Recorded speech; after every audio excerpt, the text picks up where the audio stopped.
These are the mistakes I made at the beginning of my property journey when it came to builders and tradesmen. It cost me tens of thousands of pounds. Stay tuned because this video will help you on your property journey. First things first, I didn't do the correct due diligence on the contractors when I first started out in property. I took people's advice, I was really excited to start. I thought they knew what they were talking about, but these are some of the things that you need to pay attention to. Great way to find builders in an area is to walk around or get in your car and drive around and see if there's any renovations going on. Stop, speak to the builders on site. This way you get to go into the property as well, if they allow you to, and you can see what they actually do. And so many people overlook this, just driving around in the area and actually seeing what's going on. Go into the local pubs, go into the local shops, speak to people, see if they know anything that's happening around the area, if they know any contractors. Word of mouth is always good, but again, you've got to make sure it's reliable and you can see what's going on.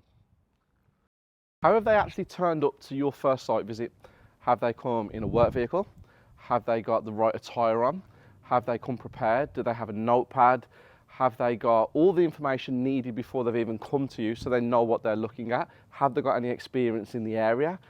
Do they know what you're actually wanting to do? If you're doing a HMO, if you're doing a flip, if you're doing a buy, refurbish, refinance, rent. Have they asked all these questions before they've come and met you? It's very important to get all this out on the table before they even attend the first site visit. When you're walking around your project and you're explaining what you want done, are they making any comments? Are they telling you previous things that they've done in similar jobs? Are they advising you in any way? Or are they just standing there taking notes and being silent? Their attitude will always show you what you're going to be dealing with later on when it comes to doing your own project. If you're going to source materials, make sure you source all of the materials. Don't do it individually because it's going to cost you more. And also you need to get them delivered at the exact time that the builder wants them there. So at the beginning of your journey, just pay the builder the extra money to go and do it themselves and it flows. So many people think they can save £2,000 where in fact it costs them a lot more because the project will overrun by 4 to 6 weeks. That was a massive mistake that I made. And another thing, take advice. Don't be ego driven, don't think you know everything. Let people help you, let people guide you. Take advice, listen to the contractor as well because they might have some good advice for you. Ego's one of the biggest things that gets in the way of property developers when it's starting out right at the beginning. So at the beginning of your journey, you think you know everything and it costs you massively in the long run. One thing that will help is if you have a specification sheet. If you draw out and tell them everything that you want, all the items you want, what type of finish you want, go room by room, talk about every single thing and hand it to them. Preferably give it to them before they actually come so they know what they're getting into. But the more organised you are, the easier dealing with contractors will be. I used to just go with the flow. I didn't have specification sheets. I didn't have any drawings in my first few projects and it caused massive, massive, massive problems because something that I think about later on, I would want changed and then all of a sudden there'd be a new price and I'd be like, you can't do that, we've already got a set price. Not really realising that both sides of the fence here, I don't want to spend more money, but they don't want to do extra work obviously for no money. So organisation when it comes to builders is key. The key to a successful project where you're not going to spend extra money, you're not going to go over budget, is actually making sure you know what you want. You know what your end product needs to be. You've got a good understanding of how much money you want to spend and you easily relay this to the contractor, to the builder, to the trades. Individual trades as a newbie property professional is going to be quite difficult because you've got to be some serious organised person, understand the step-by-step by refurb and everything. It's easier to get one builder in place who will deal with everything for you, but you have to have a clear understanding of budget and what you're trying to achieve. Next up, how many people do they actually have working for them full-time and how many people are they going to subcontract in? Because builders usually have plasterers, tilers, carpenters on hand, but not many actually employ them. So you need to figure out how many people they've actually got working for them and how many people they're going to be calling in to do jobs. This will give you the size of their company, how they are as bosses, And if you can get on any of their previous sites, if you can go and see some works that they've done previously, then you can speak to the trades there, speak to the owners of the houses. That is a very difficult one because once a house is finished, it's difficult to go back, but they might be working on a house in the area that they allow you to go and visit.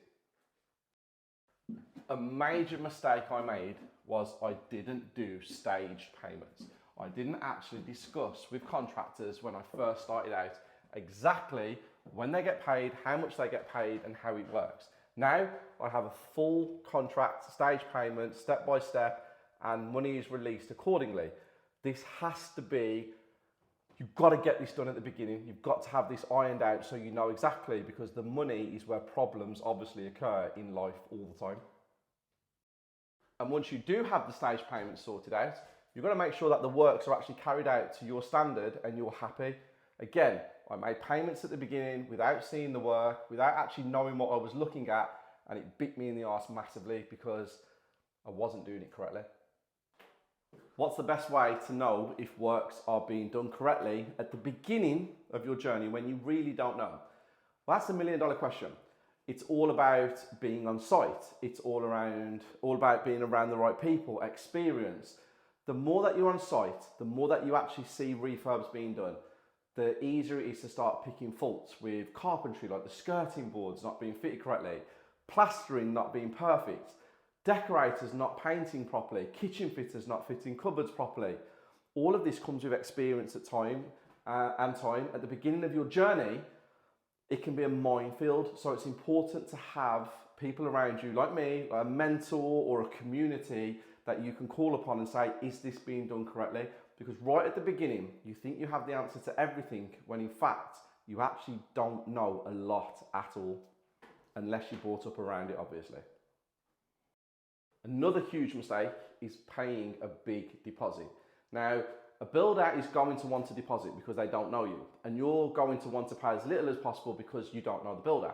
So the easiest way to navigate the first payment is to agree to maybe 5% of the overall build, and after 2 weeks, maybe another 5%, but always hold back between 5 and 10% at the end, because when the project is finished, and you go around and do something called snagging, which is where you go and check the project and make sure everything's done correctly. And if it's not, you ask the builder to fix it. That final payment will ensure that they come back. And that final payment is usually the profit from the job. So the contractor wants to get it done as soon as possible so they can get paid and move on to the next one. One massive piece of advice: go to site as often as you possibly can. Now, that doesn't mean every single day. But what it does mean, you have to go at least once a week. And Mondays are not the greatest day for you to turn up on site with contractors, because weekends, time off, out doing what they're doing, Mondays are not in the greatest mood. Wednesdays is an okay day. Friday, unbelievable day. And if you want to go around on your own where you don't really want to speak to anybody, Saturdays and Sundays, if they don't work those days, most contractors do work on a Saturday, most don't work on a Sunday. So if you want to speak to people, Fridays is the best day. But if you want to go around and learn yourself and spot things without actually having any confrontation or having to step over people, the weekend is the best time.